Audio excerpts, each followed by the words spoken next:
In the grand ballroom of the Langford Crown Hotel, everything glittered: crystal chandeliers, silver trays, and smiles that cost more than diamonds. New York's elite gathered under the vaulted ceilings, whispering about the host, the elusive billionaire, Charles Langford. The orchestra swelled, the champagne flowed, and the gossip spread faster than the bubbles. "Can you believe he's throwing all this just to find some lost girl?" one guest murmured behind her jeweled mask. "Not just any girl," another whispered. "His daughter, the one who vanished 20 years ago." Charles stood at the top of the marble staircase, his reflection fractured across 100 champagne flutes. At 58, he carried wealth like armor and regret like a shadow. The cameras caught every practiced smile, but not the tremor in his hand as he raised a glass.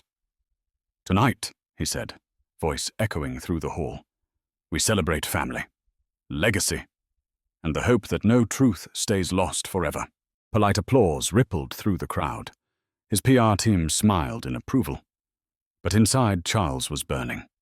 For 20 years, he had built empires, destroyed rivals, and filled the void with noise. Yet every deal, every mansion, every cooler brought him back to the same hollow truth. Money couldn't buy forgiveness or bring back what he'd thrown away. Down on the floor, waiters in black uniforms wove through the glittering maze. Among them was a young woman who didn't belong to this world of power and silk. Her name tag read Lila. Her movements were precise, graceful, almost invisible. She carried a silver tray high, balancing champagne flutes as if her life depended on it. In a way, it did. She kept her head down, but her eyes, deep, quiet, searching, missed nothing.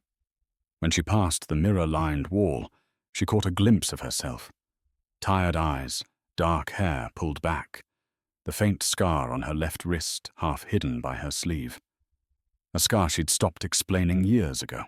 "Careful with those," her supervisor hissed as she brushed by. "That tray's worth more than your rent." "Yes, ma'am," she replied softly, her voice low but steady. A flash of light caught her attention. Charles Langford, descending the staircase, surrounded by applause and photographers. The room seemed to hold its breath. For a moment, she froze, transfixed by the sight of him. Not the money, not the fame, but something else. Something hauntingly familiar in the way he carried his sorrow. "Lila!" The supervisor's sharp whisper snapped her back. "Eyes forward. Don't stare." Lila blinked and turned away. But her heart was pounding, an echo of a memory she couldn't name. At the bar, 2 guests leaned close. "I heard he hired private investigators, DNA experts, everything," one said. "They say he keeps a list. Hundreds of names." "Desperate old fool," the other snorted. "If she wanted to be found, she'd have come back." Lila's hand trembled as she poured champagne. Her mother's words drifted back, soft as a prayer. "One day, the truth will find you, baby. But it might not be kind." Charles raised his glass again, scanning the crowd. He didn't know what he was looking for, only that he'd know it when he saw it. Then his gaze stopped, just for a moment, on the waitress by the bar. Their eyes met across the sea of glittering strangers. Her face was half in shadow, but something in it struck him like a blow. His glass wavered. The room blurred. For a heartbeat, he saw another face. Marianne, the woman he had loved and cast aside. The same dark hair, the same soft mouth. "Sir?" his assistant murmured, touching his arm. Charles blinked, the vision gone. He forced a smile, but his heart was racing. And across the ballroom, the young waitress turned away quickly, clutching the tray so tightly her knuckles went white. She whispered under her breath, voice trembling but fierce. "You're looking for your daughter, Mr. Langford, but you already found the ghost of the woman you destroyed." The party glittered, but behind the velvet and laughter, Lila Moore was just another shadow moving between the powerful. Her uniform was crisp, black and white, but her shoes were old, their soles worn thin. Every step hurt, But she'd learned to hide pain the way rich people hid secrets, with a smile. 6 nights a week, she served people who didn't see her. To them, she was a hand delivering wine, a polite, "Yes, sir," a background note in their symphony of wealth. But tonight was different. Tonight she could feel something thick in the air. Anticipation, danger, memory.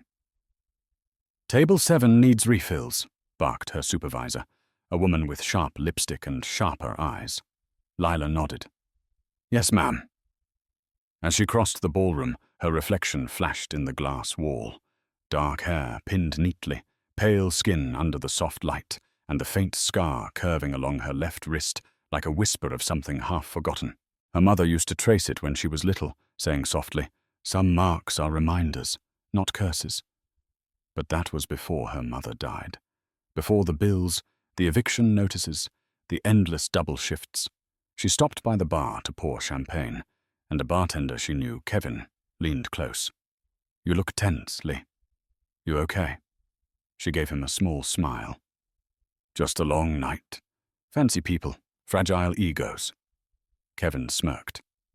"You mean billionaires?" Her eyes flicked to the far end of the room, where Charles Langford stood, surrounded by his inner circle. His presence filled the space even when he wasn't speaking. He didn't need to. He was power in human form, hands clasped behind his back, expression unreadable. Lila looked away quickly, whispering, "He doesn't even look real, more like a monument than a man." Kevin chuckled. "Yeah, well, that monument signs paychecks that feed half this city." "Not mine," she murmured under her breath, taking the tray. As she approached the VIP tables, she overheard 2 guests in sequined gowns whispering, "They say he's searching for his daughter tonight." Lila slowed her steps. "I thought she died." "No, she disappeared. The mother ran off when he caught her cheating. The baby went with her. Poor man's been haunted ever since." Lila's stomach twisted. Cheating? That word hit like glass shattering in her chest. Her mother had never spoken of her father. Only once had she said, "He wasn't ready to be kind." Lila set down the glasses carefully, her hands trembling. "Miss?" A guest snapped his fingers. "We're dry over here." "Right away, sir." Her voice was steady again. Years of service had trained her to swallow emotion before it reached her face. Back at the bar, Kevin gave her a look. "You sure you're fine? You look like you saw a ghost." "Maybe I did." She placed the empty tray down and rubbed the faint scar on her wrist, lost in thought. The orchestra shifted to a slower tune. The crowd thickened near the dance floor. Charles Langford stepped forward again, shaking hands, smiling that distant, sorrowful smile. Lila turned her head just in time to see a woman, Vivian Hart, one of the old money socialites, approach him. Vivian's eyes caught Lila for a second. Her painted smile faltered. "My word," she muttered. Lila quickly lowered her gaze. Vivian whispered to Charles, "You see her? The waitress near the pillars." Charles frowned slightly, turning his head, but Lila had already melted back into the crowd. Vivian's voice was low, trembling. "She looks like Marianne." The name struck Lila like lightning. Marianne. Her mother's name. Her breath caught. She almost dropped the tray. Her mind was racing, pieces of memory crashing into each other. Her mother humming softly while brushing her hair. A faded photo she'd hidden away. The promise whispered at night. "The truth will find you, baby." From across the ballroom, she felt his eyes on her again.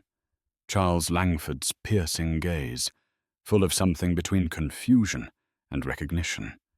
She turned quickly, retreating toward the kitchen doors, her heart pounding in her throat. Behind her, Vivian's voice cut through the music. "That girl, she's not supposed to be here." The chandeliers dimmed, and the soft hum of the orchestra shifted into a slow waltz. The ballroom glowed gold and amber, like a living jewel. Waiters glided between tables with practiced grace, their trays shimmering with champagne and caviar. At the center of it all, Charles Langford stood tall, glass in hand, the weight of expectation pressing down like the marble pillars around him. "Ladies and gentlemen," he began, his voice steady but distant, "tonight isn't just about business or legacy. It's about what we leave behind and who we've lost along the way." A polite hush fell over the room. The cameras turned toward him, the flashes like tiny lightning bolts. He continued, the words rehearsed but trembling with a hidden ache. 30 years ago, I built Langford Industries from nothing but ambition and a dream. But even dreams come at a cost." He paused, his throat tightening. "Some costs never stop collecting interest." The crowd exchanged puzzled glances, unsure if this was a metaphor or a confession. Lila stood near the back wall, her tray balanced perfectly, though her hands were shaking. Every word felt like a thread being pulled inside her. She didn't know why. She just felt it, like a frequency only her heart could hear. Charles took a slow breath, glancing toward the ceiling as if searching for courage among the chandeliers. "I once had someone I loved more than success, more than my own pride," he said quietly. "And I lost her. I lost them both." Vivian Hart, standing near the front, dabbed her eyes with a lace handkerchief. The audience leaned in, spellbound. "I was young, stupid, proud," he said, "and I believed lies that were easier than the truth. If that person can hear me tonight, I just want to say—" His voice cracked. "I'm sorry." A ripple of emotion moved through the room. A woman gasped softly. The orchestra stilled. Charles raised his glass high. "To forgiveness," he said, "and to the daughter I pray is still out there somewhere." The room erupted in applause, but the sound was hollow to him, echoes bouncing off guilt. Lila couldn't breathe. Her vision blurred as tears filled her eyes. She turned toward the hallway, desperate for air. The sound of laughter and clinking glasses chased her like ghosts. In the quiet corridor, she leaned against the wall, pressing a hand to her chest. Her mother's words surfaced again, soft, trembling, full of warning. "He wasn't ready to be kind, baby. But someday, he'll want to be." "Is that what this is?" she whispered to herself. "You want to be kind now?" Her voice broke on the last word. A fellow waitress, Maria, poked her head out from the kitchen. "Lila, you okay? You look pale." Lila forced a shaky smile. "Just dizzy. Too much perfume in there." Maria laughed softly. "Rich people and their cologne. Smells like money and bad decisions." But Lila didn't laugh. Her eyes were distant, locked on the closed ballroom doors. Inside, the applause faded. Charles handed his glass to an aide and stepped off the stage, shoulders heavy. He walked past Vivian, who whispered urgently, "You can't keep chasing ghosts, Charles. Some things are better left buried." He stopped, his gaze distant. "Maybe. But I buried love, Vivian. And it still breathes." Vivian's expression softened. "If Marianne could hear you now—" "Don't," he interrupted quietly. "Please don't say her name." But it was too late. Lila had just stepped back inside and heard every word. Her heart clenched. Marianne. The name hit like thunder. Her mother's full name was Marianne Moore. The air in her lungs vanished. She set down her tray carefully on a table, afraid the tremor in her hands would betray her. At that exact moment, Charles turned. Their eyes met again, his gaze searching, hers blazing with shock. He froze, breath caught halfway between recognition and disbelief. And in that still moment, time fractured. The orchestra began a new song, but neither of them heard it. Only the silence between a father and a daughter who didn't yet know they shared the same blood. The ballroom buzzed again, the tension melting back into laughter and jazz. But Charles Langford couldn't shake the image of that waitress's face. It lingered like a melody he couldn't name. Every glance toward the crowd brought her back. The same dark hair, the same soft eyes that once looked at him with love and pain. "Mr. Langford, the investors from Dubai are waiting." his aide reminded him quietly. Charles nodded absently. Tell them I'll be there in a moment. He scanned the room again. She was gone. Across the ballroom, Lila carried a tray of empty glasses toward the service doors, moving quickly, head down. She felt his gaze like a weight between her shoulder blades. Inside the kitchen, she set the tray down, her heart hammering. Lila, what's wrong? Maria asked, cutting slices of cake. Nothing, she whispered. Just need a minute. Maria frowned. Girl, you look like you saw a ghost. Lila let out a shaky breath. Maybe I did. She turned, pushing through the back hallway toward the staff break room. The world felt tilted, unreal. Every sound, laughter, silverware, footsteps, seemed to echo too loud. Marianne. The name was still ringing in her ears. She sat down on a crate of linens, staring at her hands. The faint scar on her wrist caught the fluorescent light. Her mother used to tell her it came from a fall when she was a baby. But there was something in her tone back then. Hesitation, guilt, like she was guarding the truth. The kitchen door swung open. Vivian Hart entered, elegant in deep green velvet, holding a glass of wine. She shouldn't have been there. Guests never came into the staff area. But Vivian moved like someone who had never been told no in her life. She spotted Lila and smiled softly. You shouldn't be hiding, dear. The night's too beautiful for that. Lila stood, wiping her hands nervously on her apron. Sorry, Mum. I was just catching my breath. Vivian tilted her head, studying her closely. What's your name? Lila. Vivian's eyes narrowed, thoughtful. Lila. That's lovely. Short for something. No, just Lila. The older woman's gaze drifted down to her left wrist. That scar. How did you get it? Lila hesitated. I don't really remember. My mum said it happened when I was little. Vivian's wine glass trembled slightly in her hand. Your mother's name? Marianne, Lila said quietly. Vivian froze. The air between them thickened, charged with recognition and disbelief. Marianne. More? She asked, voice barely above a whisper. Lila blinked. Yes. How did you... Vivian turned away for a moment, her hand over her mouth. Good Lord. Do you know her? Lila asked, her voice shaking. Vivian's eyes filled with something between sorrow and fear. I did. Many years ago. She worked at a gallery I invested in. She was kind, talented, and she loved a man she shouldn't have. Lila's pulse quickened. What do you mean? Vivian hesitated, torn. It's not my story to tell, sweetheart. But I'll say this. When love and pride meet, one always destroys the other. Before Lila could press further, a voice boomed from the hallway. Vivian, there you are! Charles Langford strode in, his expression stormy. He stopped dead when he saw Lila. For a moment, no one spoke. Vivian's face went on. Charles! Charles's voice dropped, low and rough. What are you doing back here? Vivian stepped between them. She was just catching her breath, Charles. Don't scold her. But Charles wasn't looking at Vivian anymore. His gaze was locked on Lila. You, he said quietly. What's your name?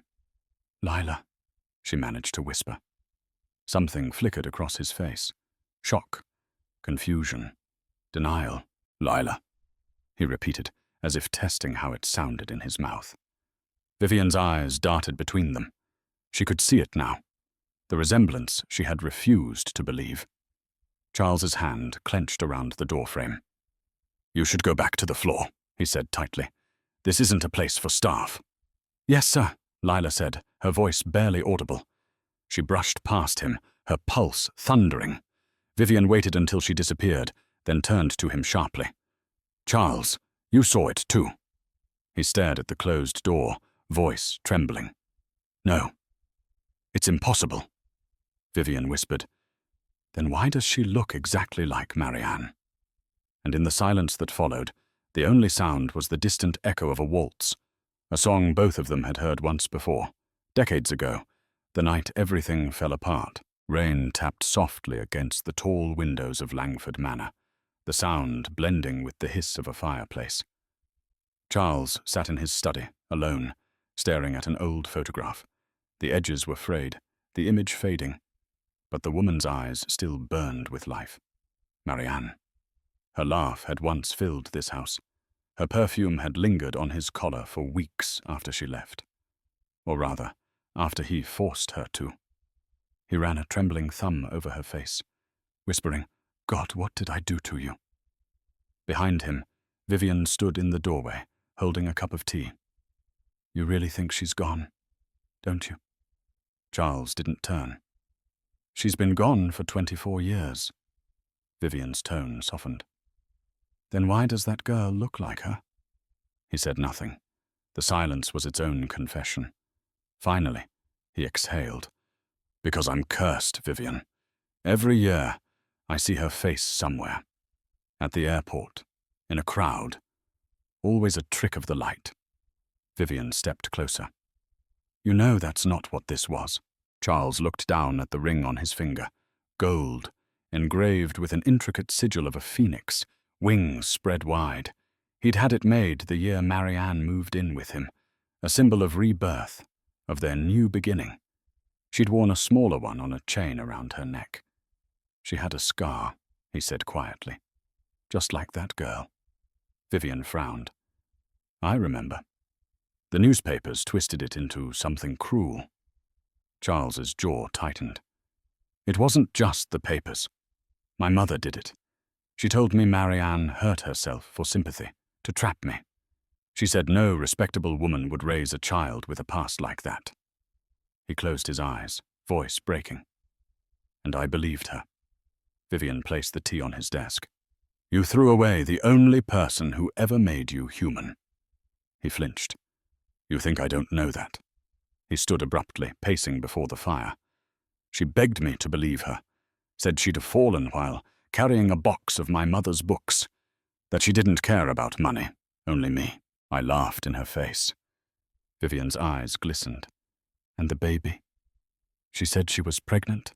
I told her it wasn't mine. I told her to get out." His voice was raw now. "The next morning, she was gone. No forwarding address. No goodbye."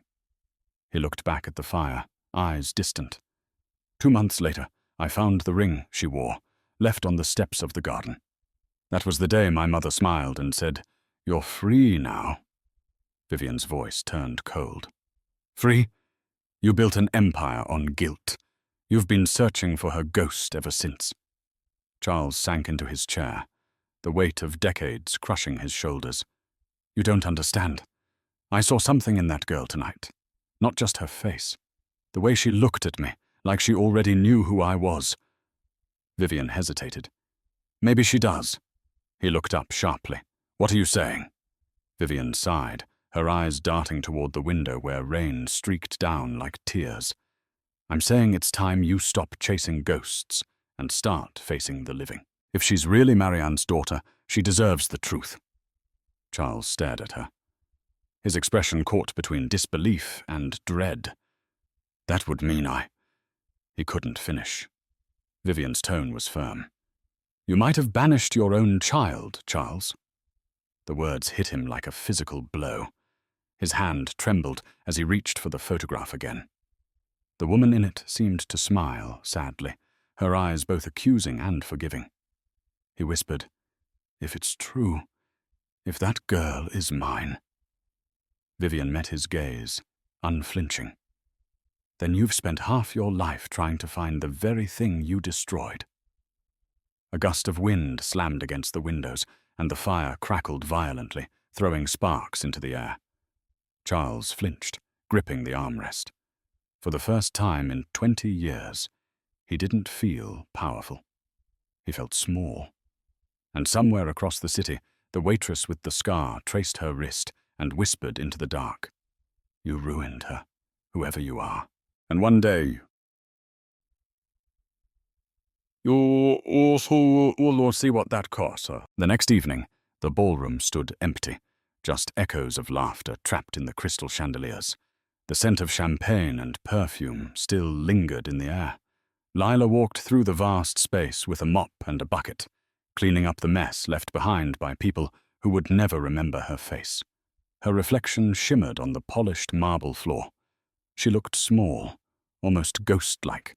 The hum of the vacuum cleaner down the hall was the only sound, and it faded as the janitor moved to another wing. She took a deep breath. "You don't belong here," she whispered to herself. "Just finish and go home." But her thoughts wouldn't quiet down.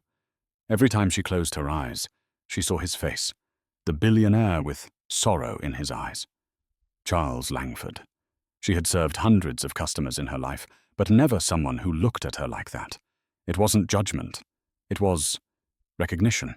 Her mother's old words whispered in her mind. If you ever meet a man who looks like he's seen a ghost, maybe he has. Maybe it's me. Lila knelt to wipe the last spill near the staircase where Charles had given his toast. A gold cufflink lay under the table. She picked it up. It was engraved with the same phoenix design she'd seen on his ring. The symbol was identical to the one etched into her mother's old locket. Her hand trembled. "What the hell?" "Hey!" a sharp voice barked from behind her. It was Brenda, the floor manager. Her heels clicked on the marble like a metronome of authority. "What are you doing down here? The event's over." Lila straightened quickly. "Just cleaning, ma'am." Brenda eyed the cufflink. "Put that down." "I was going to return it," Lila said softly. Brenda snatched it from her hand. "Right. Sure you were. You people always find things that don't belong to you." Lila's jaw tightened. "I didn't mean—" "Save it," Brenda snapped. "You're lucky this place even lets temps work these events. You screw up once, you're gone." Lila turned away, biting her tongue. Years of swallowing her pride had taught her that silence was cheaper than justice. When Brenda finally left, the room felt colder. Lila walked to the window, pressing her palm against the glass. Outside, the city glowed like a field of fireflies. She wondered if her mother had ever seen this view before everything fell apart. She pulled out her phone and scrolled through the only photo she had of her, Marianne, smiling in a thrift store dress, sunlight in her hair. Around her neck was the same phoenix pendant. Lila zoomed in on the scar just visible along her mother's wrist. The same shape, the same curve. Her throat tightened. "Mom, who was he?" Behind her, a voice echoed softly from the doorway. "Working late again?" Lila jumped. It was Kevin, the bartender, still in his uniform, jacket slung over his shoulder. "Yeah," she said, trying to sound casual. "Just finishing up." He leaned against a column. "You looked freaked out all night yesterday. You want to tell me what's going on?" She hesitated, then said quietly, "You ever feel like your whole life's been a lie, but you don't know what the truth is?" Kevin chuckled softly. "Every time I open my student loan statement." Lila smiled faintly. "Not that kind of lie." She turned the phone so he could see the pendant in the picture. "My mom had this. It's the same symbol that Billionaire guy wears. The phoenix. I don't know how, but it has to mean something." Kevin frowned. "Langford? You think your mom knew him?" "I don't think," she said, her voice trembling. "I know." He studied her face, the determination hardening in her eyes. "Then what are you gonna do about it?" Lila looked back toward the grand staircase, where the echoes of last night's applause seemed to whisper. "I'm going to find out why he destroyed her," she said quietly. "And I'm not going to stay invisible anymore." At that moment, the ballroom lights flickered. Just once, like a silent warning. Some ghosts don't like being seen. The next morning, the city was grey and wet, the kind of morning that felt half asleep. Lila sat on the bus, her hair tucked under a cheap wool hat, the uniform folded neatly in her bag. Her fingers toyed with her mother's locket, the small gold pendant engraved with the same phoenix she had seen on Charles Langford's ring. Her reflection in the window looked unfamiliar. Pale, tired, but fierce. She wasn't just a waitress anymore. She was a woman carrying a question too heavy to ignore. When she arrived at the hotel, the ballroom was being reset for another event. The staff rushed around her, rearranging tables and polishing silverware. Lila clocked in quietly, tying her apron with shaking hands. Brenda, the manager, barked out orders near the stage. "We've got VIPs tonight again. No mistakes. No talking to guests unless they talk first." Lila nodded along with the others, though she barely heard. Her mind was somewhere else, on the cufflink she'd found, on the ring Charles wore, on the scar they both seemed to share in memory. She glanced at the far side of the room. Charles Langford was back. He stood near the bar, dressed in a dark, tailored suit, his posture heavy with exhaustion. Vivian Hart was beside him, speaking in low tones. "Maybe this isn't the place," Vivian said softly. "You need rest." Charles shook his head. "If I stay home, the ghosts just follow me there." Lila felt her heart thud. She shouldn't listen, but she couldn't move. Then fate intervened. A tray of champagne flutes wobbled from a careless waiter's hands, crashing to the floor in front of Charles. The sharp sound made everyone flinch. Lila rushed forward instinctively, kneeling to help before Brenda could yell. "I'm so sorry, sir," she said, picking up the broken glass.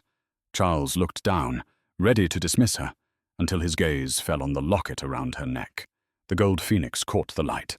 His breath caught. "Where did you get that?" His voice was low, rough, almost fearful. Lila froze, fingers still gripping a shard of glass. "It was my mother's." He crouched slightly, eyes locked on the pendant. "What was her name?" She swallowed hard. "Marianne. Marianne Moore." The color drained from his face. The noise of the room faded, like someone had turned down the world's volume. Vivian stepped forward. "Charles!" But he couldn't hear her. His eyes were fixed on the girl kneeling before him, the pendant gleaming against her skin, the faint scar curling up her wrist. The same scar he'd once traced with his fingertips on another woman's arm, so many years ago. He whispered her name like a prayer he'd forgotten how to say. "Marianne." Lila looked up sharply. "What did you just say?" Charles blinked, trying to recover, but the damage was done. The crowd had noticed. Cameras from the event flickered. Brenda hurried over, her heels clacking. "What's going on here?" Charles stood slowly, his composure slipping. "Nothing," he said stiffly, though his eyes stayed on Lila. "Just a misunderstanding." Brenda shot Lila a glare. "You! Out! Now!" Lila's chest tightened. "I didn't do anything." "Out!" Brenda barked. Charles opened his mouth as if to speak, but words failed him. Lila turned, her face burning, and hurried through the side door. Outside, the rain had started again. She leaned against the stone wall, gasping for air. Her hand gripped the locket like it could anchor her to something real. Inside the ballroom, Vivian stared at Charles, her voice sharp with fear. "You recognized her, didn't you?" He said nothing, only staring at the wet footprints she'd left behind. Vivian's whisper was almost a plea. "Charles, what if she's the reason Marianne disappeared?" Charles's hands trembled. The weight of decades pressed down on him, and he whispered, "Then I've been searching for the truth in all the wrong places." Across the street, Lila wiped her tears, and for the first time, she wasn't sure if she wanted to find the truth or run from it. But she knew one thing. The man inside had answers, and she wasn't leaving this city until he spoke them. Rain blurred the city lights into streaks of gold and silver as Lila stood under the hotel awning, shivering. Her shift was over, but her mind was spinning too fast to go home. The way Charles Langford had looked at her, like he'd seen a ghost, wouldn't stop replaying in her head. He'd known her mother's name. He'd said it like it hurt. She clenched the locket in her hand until it left a mark on her palm. "You're not crazy," she told herself. "He knows something. He has to."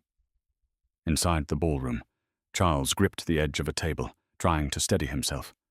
Vivian hovered beside him, her voice hushed but sharp. "You can't just stand here, Charles. That girl, she's the image of Marianne. You saw it. Everyone saw it." He turned on her, eyes stormy. "No. It's a coincidence. Has to be." Vivian's lips tightened. "You've spent half your life looking for redemption, and now it's standing right in front of you. You can't run from it again." Charles's hand shot out, gripping her wrist. "You think I don't want to believe it? That she's somehow—" His voice broke. "If she is, then I've already destroyed her life once." Vivian pulled free, her tone softening. "Then maybe you should start fixing it."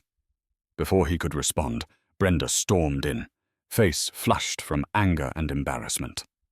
"Mr. Langford, I deeply apologize for that waitress's behavior. She's been terminated." "Terminated?" Charles blinked. "For what?" "She spoke to you without permission, disrupted service, made a scene." "That's enough," he cut in sharply. His voice carried the weight of command, the kind that made men flinch in boardrooms. Brenda froze. "Bring her back," he ordered. Brenda stammered. "Sir, with all due respect." "Do it," he repeated coldly. "Now." Vivian gave a small, knowing nod, then turned away to make a call. Outside, Lila was halfway down the block when Kevin caught up with her, his jacket pulled tight against the rain. "Hey, wait up, you okay? Brenda's breathing fire." Lila gave a short, bitter laugh. "She fired me." Kevin shook his head. "That's crazy." "For what?" "For existing," she said, glancing back toward the glowing hotel windows. "For having a face that someone can't forget." Before Kevin could reply, a sleek black car pulled up to the curb. The driver stepped out, holding an umbrella. "Miss Moore." Lila's pulse jumped. "Yeah?" "Mr. Langford would like to speak with you. Privately." Kevin frowned. "You sure that's a good idea?" Lila hesitated. Every rational instinct screamed no. But the part of her that had lived her whole life in the dark, the part that needed to know who she really was, answered for her. "Tell him I'm coming," she said quietly. Minutes later, she was back inside the hotel, standing in the same ballroom where she'd been humiliated. Charles waited alone by the piano, his hands clasped behind his back. The lights were dim now, the storm outside flashing through the tall windows. "Miss Moore," he said, turning to face her. Lila kept her voice steady. "Why did you want to see me?" He studied her for a long moment before speaking. "That locket you wear. Where did your mother get it?" "It was a gift," she said carefully. "From someone she loved. Someone who broke her heart." Charles's throat tightened. "Do you know his name?" Her eyes met his. "No, but I think you do." The silence stretched thin between them. He wanted to speak, to tell her everything. But fear had teeth and it bit hard. He finally said, "You're mistaken. Your mother and I, we never met." Lila laughed, but it came out hollow. "Then why did you say her name like that?" He didn't answer. He couldn't. She stepped closer, voice trembling. "You looked at me like you knew me, like you've been haunted by me. So either tell me the truth or stop pretending I'm nobody." Charles's mask cracked, just for a heartbeat. His eyes glistened with something that looked too much like guilt. "I can't," he whispered. "Not yet." Lila's voice rose, fierce and broken. "Then you're just as much a coward as she said you were." He flinched, and for the first time in decades, the great Charles Langford looked like a man who had lost everything. Outside, thunder rolled, a reminder that some storms aren't weather. Some are blood deep, waiting for the right truth to set them off. The rain had stopped, but thunder still growled somewhere far away. The ballroom lights glowed soft and golden as Lila stood frozen across from Charles Langford. Her heart thudded so loudly she could almost hear it echo off the marble walls. He looked older now, no longer the untouchable billionaire on magazine covers. but a man haunted by ghosts of his own making. His tie was loosened, his expression unreadable. "Sit," he said quietly, motioning toward a chair near the grand piano. Lila didn't move. "I don't need to sit. I just need you to tell me the truth." Charles exhaled, rubbing his temples. "You're asking for something I'm not ready to give." Her voice trembled with anger. "You had 20 years to be ready." The words hit him harder than she realized. He turned away, his hand gripping the piano's edge until his knuckles whitened. "You sound just like her," he said softly. "She used to say things like that. Cut right to the bone." Lila's pulse quickened. "My mother?" He nodded, eyes distant. "Marianne never knew how to stay quiet when she was right." The sound of her mother's name from his lips made Lila's throat tighten. "So you admit it? You knew her?" "I loved her," he whispered. The confession hung in the air like a weight. For a moment, neither of them breathed. "But you hurt her," Lila said. He turned toward her, face shadowed. "I thought I was protecting something, my name, my family. I was young, and I listened to the wrong people." "She said you ruined her," Lila said. "She said you left her with nothing but a scar, and a promise that died the same night you did to her." Charles flinched like she'd struck him. "That scar," he said quietly. "It wasn't what I thought. I was told she'd done it to herself, that she was unstable. My mother convinced me." "Your mother lied," Lila snapped. He nodded slowly. "I know that. Now." The silence that followed was raw and jagged. For the first time, Lila saw the guilt in his eyes not as weakness, but as punishment. Finally, she took a step forward. "Then why lie to me now? Why say you didn't know her?" His voice dropped. "Because I don't know what you want from me." "I want you to admit what you did," she said. "I want you to remember the woman you threw away, and the daughter she had to raise alone." Charles's breath caught. His gaze snapped to hers, searching, desperate. "You're her daughter?" Lila met his eyes without flinching. "I think you already knew that." He took a step closer, disbelief flooding his features. No, it can't be." "Look at me," she said quietly. "You see her, don't you?" His lips parted, but no words came. He could see it, the same eyes, the same jawline, even the faint curve of her smile. The years dissolved, and suddenly he was 25 again, standing in the rain as Marianne walked away with tears in her eyes. He reached out a trembling hand, as if touching her might prove this was real. But before he could, the ballroom doors burst open. Vivian entered with Brenda and a few staff members, alarmed by the raised voices. "Charles!" Vivian gasped. "What's going on here?" Charles straightened, the spell broken. Lila stepped back, her heart pounding. "It's nothing," he said quickly. "Just a misunderstanding." Vivian's eyes darted between them. "You look like you've seen a ghost." He forced a brittle smile. "Maybe I have." Brenda shot Lila a furious glare. "You again? I told you to leave." But Lila wasn't listening anymore. She was staring straight at Charles, her face pale but fierce.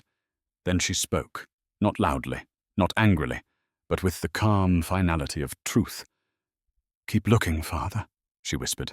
"You banished my mother for this very scar." The room fell silent. The words struck like lightning, freezing everyone in place. Charles's face drained of color. His mouth opened, but nothing came out. The weight of the revelation slammed into him like a collapsing building. Vivian gasped, clutching her chest. Brenda dropped her clipboard, and Lila turned, walking away through the stunned silence, leaving behind only the echo of her words and the man who finally realized the ghost he'd been chasing had been alive all along. The silence after Lila's words was absolute, heavy, suffocating, alive. Every face in the ballroom turned toward her, as if gravity itself had shifted. The air was charged, and in that frozen second, Charles Langford, the man who once commanded boardrooms and countries, looked like a man stripped bare. His lips parted, but no sound came. The words, "keep looking," father looped in his mind, breaking him apart, syllable by syllable. Then the color drained from his face. His hand went to his chest, eyes wide, breath faltering. "Charles?" Vivian's voice trembled as she stepped forward. He staggered back, hitting the corner of the piano with a dull thud. The glass of champagne in his hand shattered on the floor. "Sir," Brenda gasped, dropping to his side. "Somebody call an ambulance!" Lila froze, her body refusing to move. She had imagined confronting him, yes, but not this. Not the sight of the man who destroyed her mother, collapsing like the life had been pulled out of him. Charles gasped for air, his voice ragged. "Marianne? Is it really?" Lila's throat tightened. "Don't say her name like you loved her." Vivian knelt beside him, her composure gone. "Charles, look at me. Stay with me." His vision blurred, lights fading into halos. "Her eyes. I see her eyes." Paramedics pushed through the crowd within minutes, the music still faintly playing from the stage, an eerie, mocking waltz. They worked quickly, placing him on a stretcher. Cameras flashed as someone from the press had slipped in. "Mr. Langford collapses at charity gala," a voice whispered near the door. Vivian stood, spinning on them. "No pictures," she snapped, her tone suddenly sharp again. But the damage was done. Within hours, headlines would scream, "Billionaire Langford collapses. Mystery waitress involved in dramatic scene." Lila stood in the corner, shaking. Kevin appeared beside her, eyes wide. "Lila, what happened? I saw them bringing him out." She turned to him, her voice barely a whisper. "I told him the truth." "Jesus, Lila, what truth?" "That I'm his daughter," she said flatly. "That he destroyed my mother's life." Kevin stared at her like he was seeing her for the first time. "You serious?" She nodded, tears filling her eyes. "He knew, Kevin. The way he looked at me. It was like seeing a ghost." He knew. Outside, the rain had started again, pelting against the windows like furious applause. The crowd began to disperse, their whispers trailing behind. Vivian walked toward Lila, her expression unreadable. "You shouldn't have said that," she said quietly. "Not in front of everyone." Lila's voice trembled. "You knew, didn't you? You knew who I was." Vivian hesitated, then looked away. "I suspected, but it wasn't my truth to tell." "It was mine," Lila snapped. "It's been mine my whole damn life." Vivian's eyes softened, regret flickering there. "You don't understand what that truth will cost." "I already paid for it," Lila said bitterly. "My mother paid for it too." Sirens wailed outside as the paramedics loaded Charles into the ambulance. He tried to lift his head, searching the crowd, but all he could see through the open doors was a blur of movement, her silhouette standing under the chandelier. "Wait," he rasped, but the doors closed before the word could leave his lips. The vehicle pulled away, red lights flashing through the rain. For a long moment, Lila stood still, the noise of the world dimming around her. The guests whispered behind her, some in pity, others in awe. Brenda approached, voice tight with disgust. "I hope you're proud of yourself." Lila turned, her voice low and steady. "You can fire me again if it makes you feel better, but at least I finally said the truth out loud." Then she walked past them all, past the polished marble, past the cameras, out into the storm. The night swallowed her whole. Inside the empty ballroom, Vivian whispered to herself, "Marianne, your daughter found him." But she didn't find peace. The storm had finally passed. Morning sunlight crept through the blinds of Lila's small apartment, painting faint gold lines across the floor. She sat at the kitchen table in her uniform pants and a faded sweatshirt, the locket resting between her fingers. She hadn't slept. The city outside was already awake. Car horns, footsteps, life going on as if hers hadn't just cracked open the night before. Her phone buzzed again. Kevin's text glowed on the screen. "Langford's in the hospital. Stable, they say. You all right?" She didn't reply. She couldn't. Instead, she opened the locket. Inside was a tiny folded piece of yellowed paper she had never dared to unfold. Her mother's handwriting peeked through the creases, soft and familiar. Lila's chest tightened. Her mother used to say, "Some truths are like medicine, bitter, but meant to heal." With trembling fingers, Lila opened the note. The first words blurred through tears. "My darling Lila," it began, "if you ever find this, it means the truth finally found you. Please know, I never meant to hide your father from you. I only wanted to protect you from his world, the world that took everything from me." Lila wiped her eyes, reading on. "His name is Charles Langford. He loved me once, before pride and lies poisoned everything. When he found out I was pregnant, his family convinced him I was a mistake to erase. He chose them. I chose you. I don't regret that choice, not for a second." Her breath hitched. "If one day you stand before him, don't carry my anger. I want you to live free, not haunted.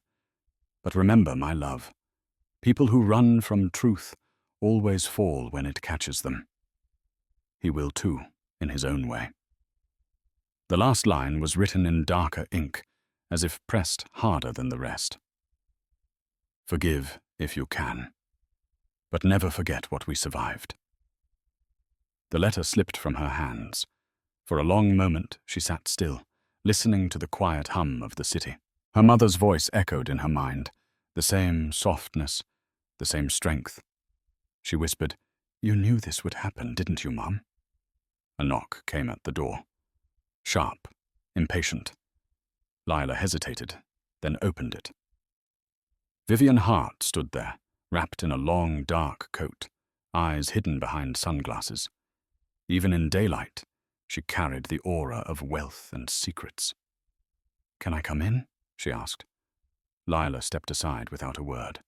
Vivian glanced around the modest apartment, small, clean, full of tiny details that screamed survival. A jar of instant coffee, a single dying plant on the windowsill. "You really are her daughter," Vivian said softly. Lila folded her arms. "Why are you here?" Vivian sighed. "Charles wanted to see you. He's awake. He's asking for you." Lila's jaw tightened. "He's had a lifetime to talk." "I'm done listening." Vivian studied her. "He's not asking for forgiveness, Lila. He's asking for truth. Maybe for the first time in his life." Lila looked away. "Truth killed my mother." Vivian shook her head. "No, lies did." The words hung between them. Finally, Lila reached for the letter on the table and handed it to Vivian. "Read it. Then tell me if you think I should go." Vivian unfolded the fragile paper, her eyes scanning the faded ink. When she finished, she was silent for a long time. "She never stopped loving him," she said quietly. "Even after everything. That's what breaks me the most," Lila whispered. Vivian stepped closer. "You don't owe him forgiveness, but you might owe yourself closure. Go to him, Lila. Make him face what he did." Lila looked down at the locket in her palm. The phoenix engraving caught the morning light, its wings spread, eternal. She took a deep breath. "Fine, but not as his daughter." Vivian raised an eyebrow. "Then as what?" Lila's eyes were cold but steady. "As the woman who carries the truth he buried." Outside, a siren wailed in the distance. Somewhere in the city, a man prepared to face the very ghost he'd spent 20 years running from. And this time, the ghost had a voice. The Langford Hospital suite didn't feel like a place for healing. It felt like a confession chamber built out of glass and money. Every surface gleamed. Machines whispered softly, blinking with quiet rhythm. Charles Langford lay against crisp white pillows, color still drained from his face, but eyes sharp and alive again. He was staring at a photograph in his hands, an old one, faded at the edges. Marianne sat in a field of wildflowers, sunlight tangled in her hair. She was laughing, caught mid-motion, like the world had no hold on her. When the door opened, he looked up. For a moment, the air between them stopped moving. Lila stood there, framed in the doorway, her uniform gone. She wore jeans and a plain grey sweater, her hair loose. She didn't look like a waitress anymore. She looked like a reckoning. Vivian lingered just behind her, then quietly stepped back into the hallway, closing the door. Lila spoke first, her voice low but steady. "You wanted to see me?" Charles nodded slowly. "Yes. I wasn't sure you'd come." "I almost didn't," she said. "But my mother left me something. A letter. She told me to face the truth." His eyes softened. She always had a way of forcing the truth out of people. Lila stepped closer. "You loved her?" He swallowed hard. "More than I loved myself. But I was too proud to admit it, until it was too late." She studied him, searching for a flicker of sincerity. "Then why did you let her suffer? Why let everyone believe she was nothing?" His voice cracked. "Because I was a coward. I believed lies because they fit better than the truth. My mother told me Marianne was after my fortune, that she'd lied about the pregnancy, that she—" He broke off, unable to finish. Lila's expression hardened. "That she hurt herself for attention? That she wasn't good enough for the Langford name?" His eyes filled with regret. "Yes, and I let her walk out that door without fighting for her. I told myself it was justice, but it was pride. She was carrying my child, and I threw both of you away." Lila's voice trembled, but she didn't back down. "You destroyed her, Mr. Langford. She died working 3 tours trying to keep meat fed, while you built empires on guilt." He bowed his head. "I know, and if I could trade all of it, every dollar, every company, to take that day back, I would." Lila took a small step forward. "Why now? Why did you suddenly want to find me?" He looked up, the truth shining raw in his eyes. "Because I saw her in a dream last month. She was standing in the rain, holding a little girl's hand. She said, 'You'll find us when you're ready to be honest.' And then she turned away." Lila blinked hard, her throat tight. "Dreams don't fix the past." "No," he said softly. "But maybe they remind us what's left to fix." He reached over to the nightstand and picked up a small velvet box. "I've kept this for over 20 years. It was hers." He opened it, revealing a gold ring, the twin to the phoenix pendant Lila wore. "She left it on my doorstep the day she disappeared," he said quietly. "I couldn't throw it away." Lila stared at the ring, her chest tightening. "I've seen this before. In a picture of her, she wore it around her neck." He nodded. "Because she believed love had to survive something to be real. I didn't understand that until she was gone." He placed the box on the table between them. "It belongs to you now." Lila hesitated, then reached for it. The cool metal pressed against her palm, and for a second she swore she could feel her mother's warmth through it. Charles watched her, eyes glistening. "I don't expect forgiveness, but I need you to know I never stopped looking for her. For you." She met his gaze, voice trembling but firm. "You found us, but you don't get to call it redemption. That's something you'll have to earn." He nodded, his shoulders sinking in quiet acceptance, and as she turned to leave, the 2 phoenixes, one in her hand, one engraved on his ring, caught the same shaft of sunlight, glowing together for the first time since the day everything fell apart. The Langford estate sat high on the hill, watching over the city like a guilty god. Storm clouds gathered again, heavy and low, as thunder rumbled over the horizon. Lila's cab stopped at the iron gates, rain spattering against the windshield. "You sure this is the right place, miss?" the driver asked, glancing at the endless driveway. She nodded, her voice quiet. "Yeah, it's time." He gave her a look of sympathy. "Rich folks never make it easy, do they?" She almost smiled. "No, they don't." The gates creaked open as the car approached, and Lila felt a knot twist in her stomach. The mansion loomed ahead, massive, cold, perfect. Lights flickered in the tall windows like distant eyes. When she stepped out, the wind whipped her hair into her face. She clutched the velvet box in her hand, the ring Charles had given her yesterday. The phoenix on it gleamed faintly, even under grey skies. Vivian met her at the door, wearing a long black coat and an expression caught between relief and fear. "He's been asking for you all morning," she said softly. "Are you sure you're ready for this?" Lila looked past her into the grand hallway, where portraits of dead ancestors lined the walls. "I've been ready for 20 years, she said. Vivian nodded once, then stepped aside. "He's in the study." The mansion was silent except for the ticking of an ancient clock and the soft patter of rain against the glass. The same piano from the gala sat in the corner of the living room, untouched. Lila ran her fingers along its edge as she passed. Inside the study, Charles sat in a deep leather chair facing the window. His back was straight, but his face was pale, older than she remembered from the hospital. He didn't turn when he spoke. "I didn't think you'd come." Lila stepped closer, her footsteps echoing. "I wasn't sure I would." He smiled faintly.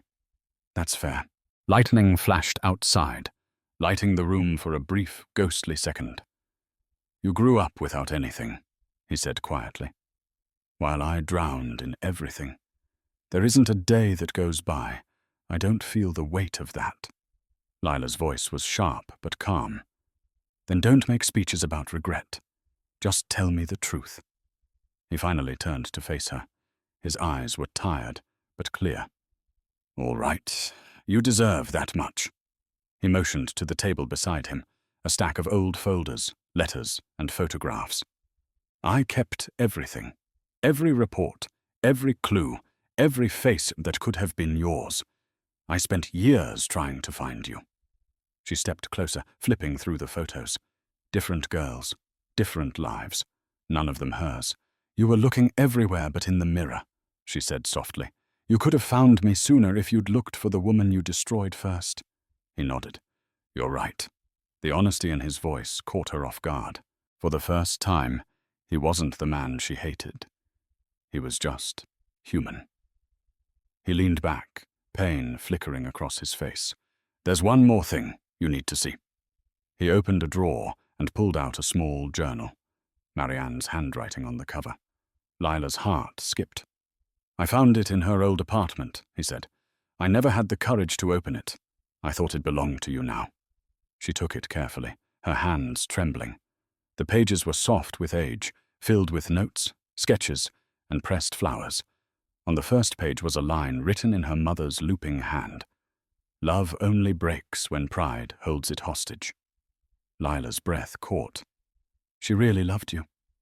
He nodded slowly. "And I failed her."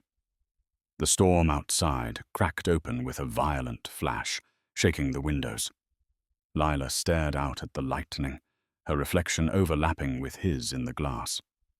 "You can't undo what you did, but you can stop running from it."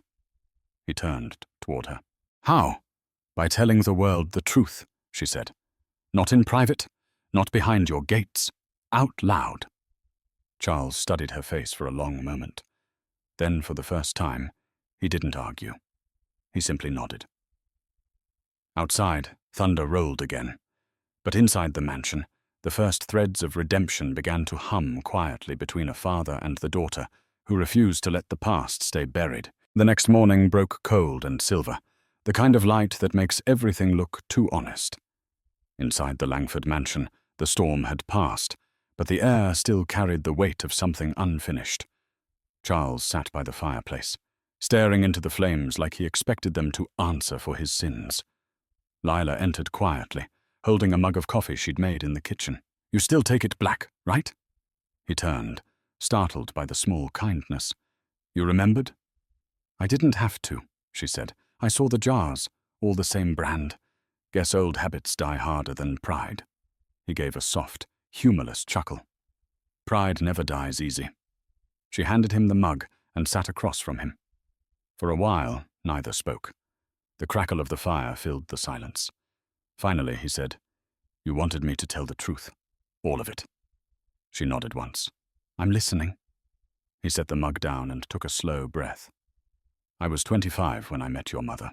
She was working at an art gallery my family sponsored. I thought she was the most alive person I'd ever seen. Everything about her, her laughter, her stubbornness, made me want to be better. For a while, I was. Lila's gaze softened, but her voice stayed steady. What happened? My family, he said simply. They didn't approve. Said she was beneath me. Said she wanted my money. I thought I was strong enough to ignore them. I wasn't. He paused, the flames reflecting in his eyes. Then one day, my mother told me Marianne had lied. That she was pregnant, but the baby wasn't mine. She showed me forged letters, bank slips, anything to make her look like a liar. I believed every word. Lila clenched her hands in her lap. You threw her out. He nodded, the shame visible in the tremor of his jaw. She begged me to believe her, said the baby was ours. She was crying when I said the words that broke her. I told her she'd ruined my life. Lila blinked hard, fighting the sting in her eyes. And then you let her walk away. I didn't just let her, he whispered. I told her never to come back. The fire popped sharply, the sound making both of them flinch. She fell once while packing her things, he continued, his voice raw. She cut her wrist on a broken mirror. It wasn't deep, but there was blood. My mother saw it and said, See? She's unstable. I didn't even stop to think. Lila looked down at the faint scar on her wrist, the same shape, the same curve. You believed the scar was a lie. He nodded. It haunted me for years. Every time I saw blood, I saw her face. He leaned back, eyes glassy. When I heard she'd died, I thought it was karma. I didn't deserve peace. But then the guilt turned into something worse. Silence.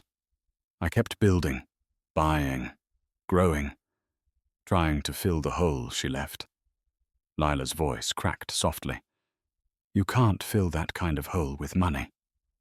I know, he said. That's why I started the foundation, the hospitals, the scholarships.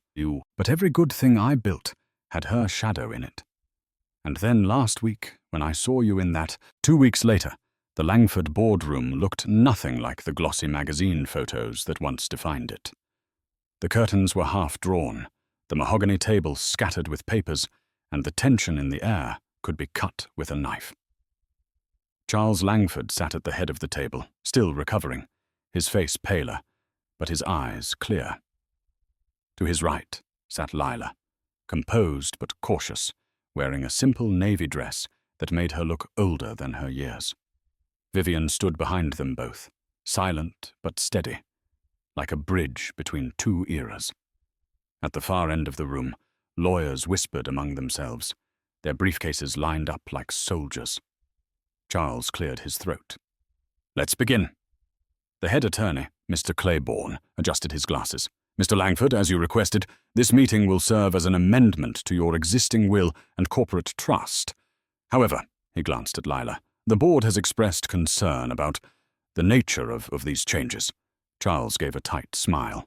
Of course they have. One of the executives, a sleek man in his 40s with a diamond tie clip, leaned forward. Sir, with respect, Langford Industries is a global entity. Handing control, partial or otherwise, to an unverified relative could destabilize.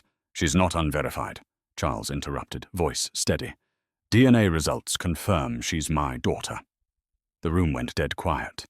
Even the clock on the wall seemed to hesitate. Lila stared at her folded hands, feeling every eye on her. She wanted to disappear, but she forced herself to sit taller. Claiborne cleared his throat. Then, to clarify, you wish to designate Ms. Lila Moore.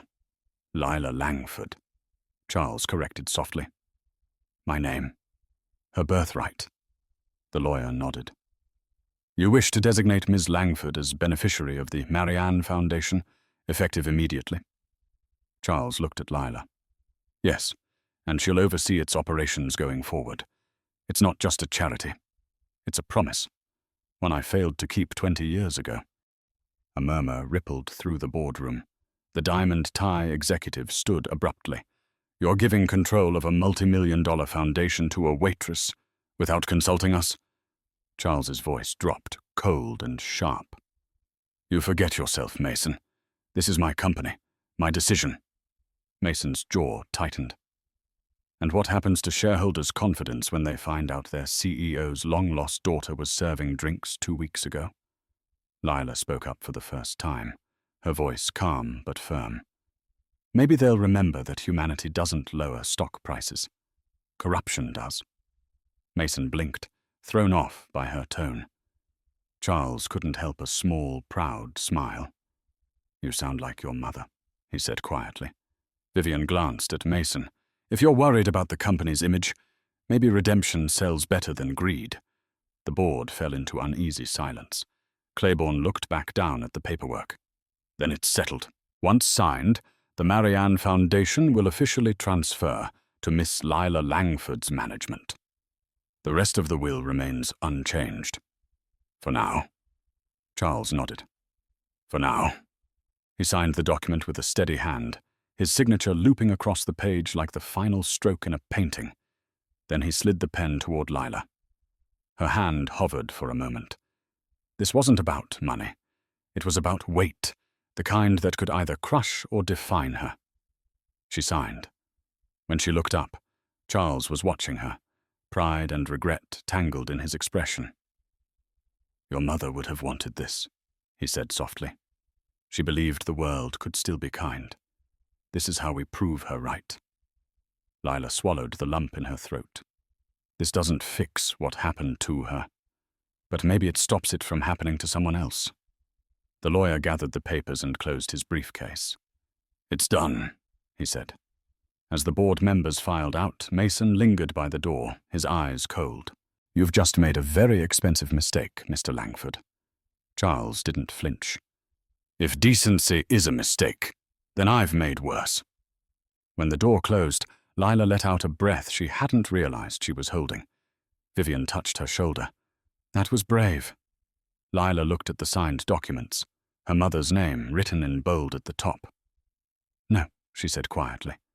That was overdue. Outside, the storm had cleared, and sunlight finally broke through the clouds, casting a golden line across the table, right where their two signatures met. For a few days, it felt almost peaceful. The headlines had softened. Photos of Charles and Lila walking together outside the hospital replaced the scandalous rumors that had once filled every feed. Billionaire reunites with long-lost daughter was trending everywhere. But peace never lasts long in the world of power. Inside Langford Tower, the boardroom buzzed again, but this time, the smiles were forced.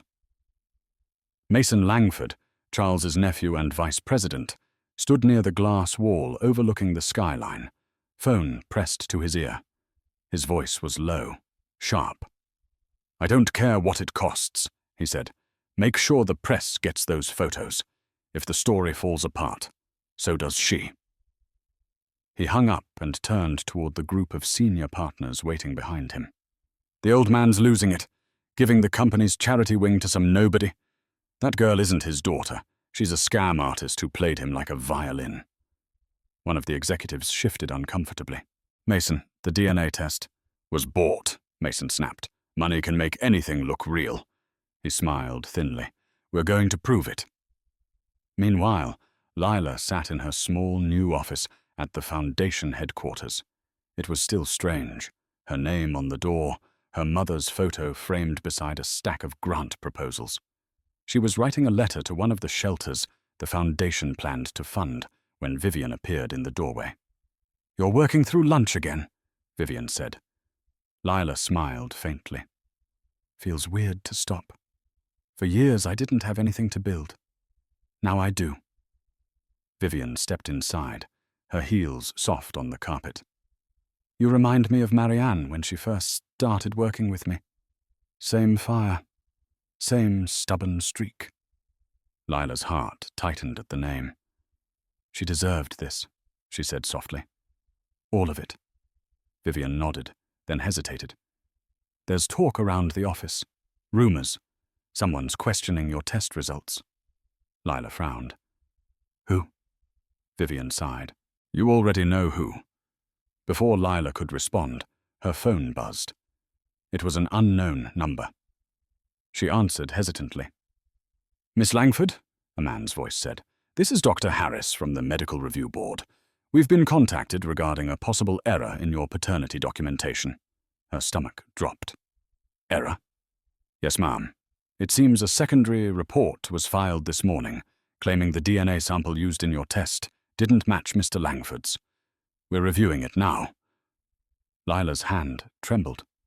That's impossible. I saw the results myself. I understand, the doctor said, but until the investigation's complete, the original certification is being temporarily suspended. She hung up slowly, her pulse roaring in her ears. Vivian watched her face pale. What happened? They're saying I'm not his daughter, Lila whispered. At that same moment, across town, Mason walked into Charles's office with a folder in hand. His voice was syrupy smooth. Uncle, you need to see this. Charles looked up from his desk. What now? Mason laid the folder down, opening it to reveal a stack of lab documents. Turns out our little miracle reunion was built on false hope. Charles scanned the papers. His face hardened. Where did you get this? Anonymous source, Mason said with mock innocence. But it's legitimate. Lila's DNA sample doesn't match yours. The foundation transfer could be challenged in court. Charles rose slowly from his chair. You're lying. Am I? Mason smirked. Or did she play you for your fortune? Charles slammed the folder shut. Get out! Mason leaned closer. The board's already seen the report. When the press finds out, the Langford name will drown in another scandal. And this time, there's no Phoenix left to save it. He left, the sound of his laughter echoing down the hall. Back at the foundation, Lila stood by the window, staring out at the city lights, her reflection fractured by raindrops on the glass. Vivian's voice broke the silence. You know this is his doing. Lila nodded slowly. Then we fight. If they want proof, they'll get it. Real proof. She turned, eyes burning with the same quiet fury her mother once carried. They think they can erase blood, she said, but truth doesn't wash off that easily. 3 days later, Langford Tower was a war zone dressed in designer suits. Reporters lined the sidewalk outside, shouting questions as cameras flashed through the glass doors. Every headline screamed the same thing. Waitress's DNA test faked. Langford scandal erupts. Inside, the tension was electric. Charles sat in the conference room, jaw clenched, surrounded by attorneys. His nephew Mason lounged across the table, looking far too comfortable for a man who'd just detonated a family bomb. You understand how bad this looks, Mason said smoothly. If that girl's not your daughter, you've given away millions based on fraud. Charles's eyes burned. She is my daughter. Mason smirked. You sure? Because the new report says otherwise, and the board's demanding verification before the foundation transfer can be finalized. Vivian, seated beside Charles, leaned forward. We both know who orchestrated this, Mason. You've been gunning for control of that foundation since the day it was announced. He gave her a charming smile. I just believe business should stay in the family. The real family. Charles slammed his hand against the table. Enough! We'll run a new test, under my supervision this time. If it proves she's mine, your career here is over. Mason's grin faltered, but only for a second. Fine. But don't say I didn't warn you when the truth doesn't go your way. He left, whistling softly, the sound echoing like a taunt.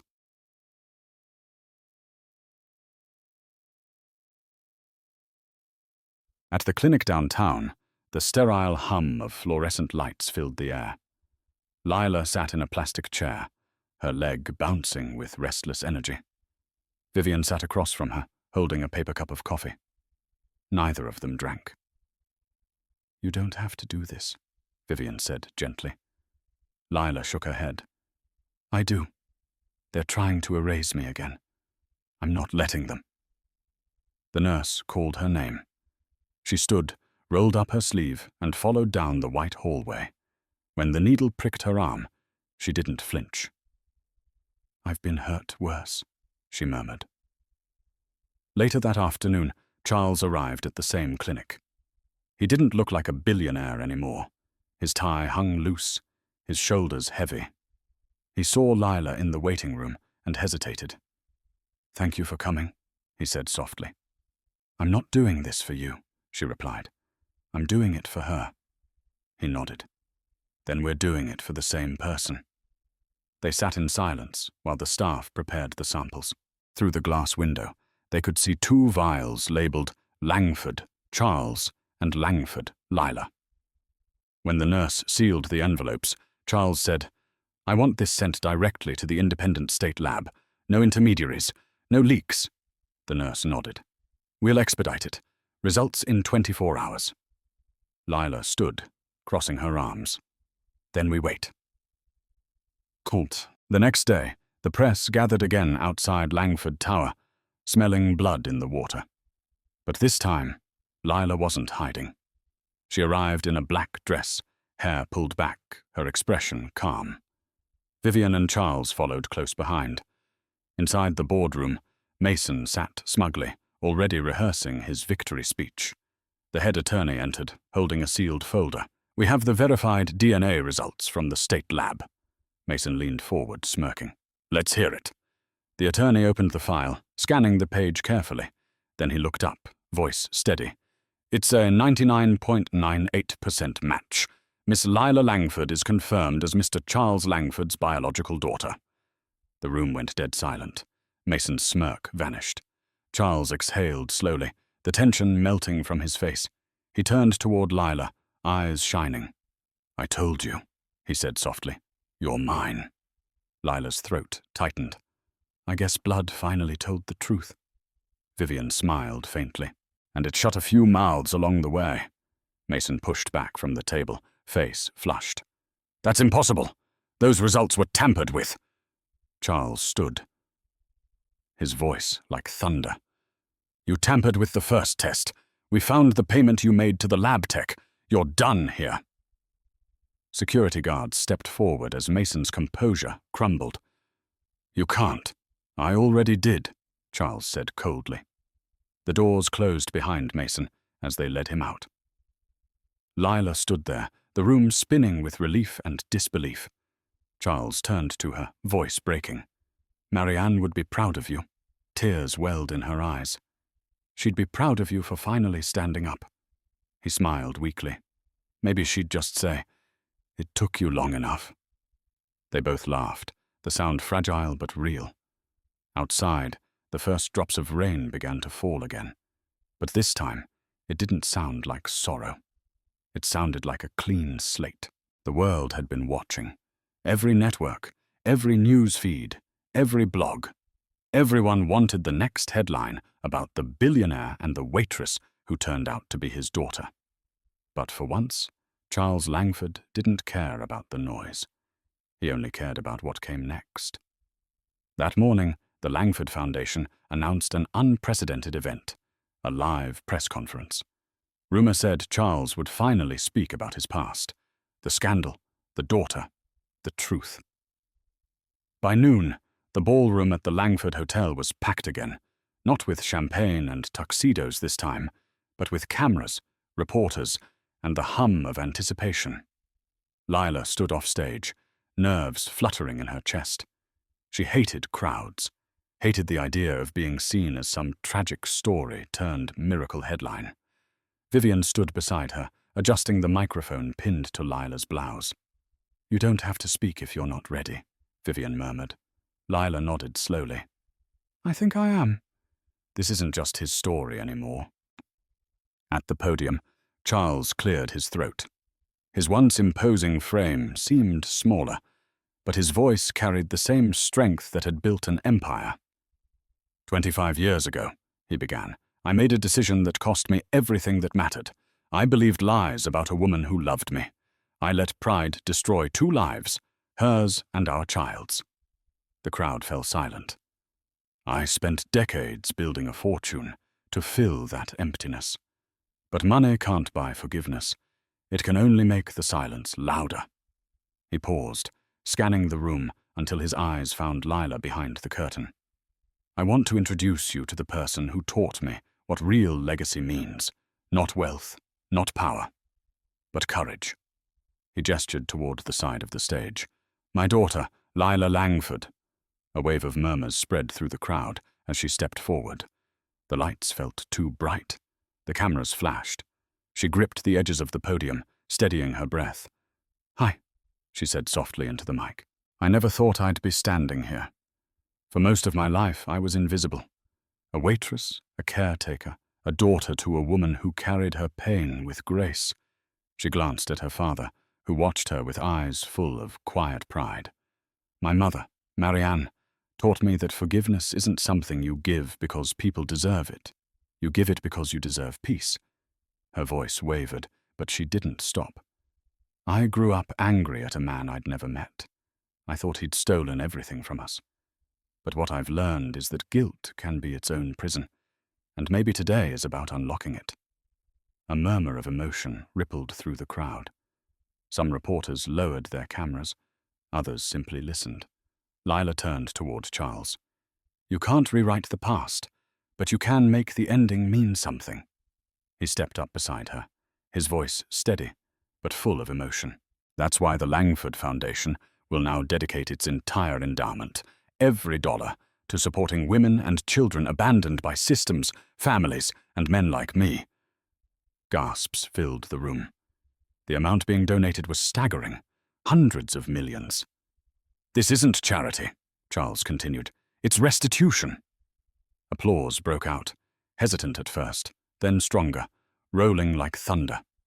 Charles looked at Lila, his voice trembling. You gave me back my name, but more than that, you gave me a reason to use it for good. She smiled faintly, tears glistening. You didn't need me for that, Dad. You just needed to stop running. He laughed softly, a sound that was part joy, part release. You sound like her when you say that. Vivian watched from the side, tears in her eyes. For once, the ghosts of the past seemed to fade beneath the weight of truth spoken aloud. As the applause swelled again, Charles took Lila's hand and raised it for the cameras. Flashbulbs exploded like fireworks. For years he had chased redemption in boardrooms and bank statements. But now, under the lights, it found him in the simplest form, a daughter's forgiveness and a promise to do better. When the crowd began to chant her name, Lila looked up at the ceiling, where sunlight broke through the high windows, spilling over them both. For you, Mom, she whispered. We finally made it right. And beside her, Charles closed his eyes, whispering to the woman he'd never stopped loving. Marianne. She's everything you hoped she'd be. The sky was pale and soft that morning, the kind of blue that felt like forgiveness. A gentle wind carried the scent of damp earth and flowers through the quiet cemetery on the edge of the city. Rows of marble headstones stretched under old oak trees, and in the middle of it all stood a new grave, its stone gleaming white, the name freshly carved. Marianne Langford, beloved mother, forgotten too soon, found at last. Lila stood before it, a bouquet of white lilies trembling in her hands. She had spent months fighting through paperwork and archives to have her mother's resting place moved here, to a spot that looked out over the hills. She wanted her mother to have the view she deserved, the one she'd always dreamed of, but never reached. Charles stood beside her, a step back, holding a single rose. His cane sank slightly into the damp ground. He had aged even in the past few months, but there was peace in his face now, the kind that only comes when you stop hiding. She used to talk about this kind of place, Lila said softly, somewhere quiet, somewhere she could finally rest. Charles nodded. She hated noise, said silence told the truth better than words ever could. They stood in silence for a moment, the only sound the wind rustling through the trees. Vivian approached slowly from behind, carrying a small velvet box. The jeweler finished it yesterday, she said. Thought you might want to do the honors? Lila opened the box and felt her chest tighten. Inside was a small gold plaque in the shape of a phoenix, the same design that had connected them all. She knelt, pressing it gently into the base of the headstone. For rebirth, she whispered. Charles crouched down beside her, his hand brushing over the engraving. She believed in second chances before I ever did. Lila smiled faintly. She gave them even when people didn't deserve them. He met her gaze, eyes glassy. And now I'm trying to be worthy of one. Vivian stepped back to give them space. You already are, Charles, she said softly. Both of you are. The sun broke through the clouds then, golden light spilling across the grass. Lila closed her eyes, letting it warm her face. For years, she had dreamed of this moment. Not the wealth, not the redemption, but the peace of standing where her mother could finally be honored without shame. Charles reached into his coat and pulled out a folded photograph. This was the last picture I took of her, he said quietly. I kept it hidden for years, afraid of what it made me feel. He laid it carefully at the base of the stone. Marianne, laughing under a summer sky, her hair caught mid-motion. She was light, he said, and I was the storm that dimmed it. Lila's voice broke. You're not that storm anymore. He smiled faintly. No, but I still hear the thunder. A tear slipped down her cheek.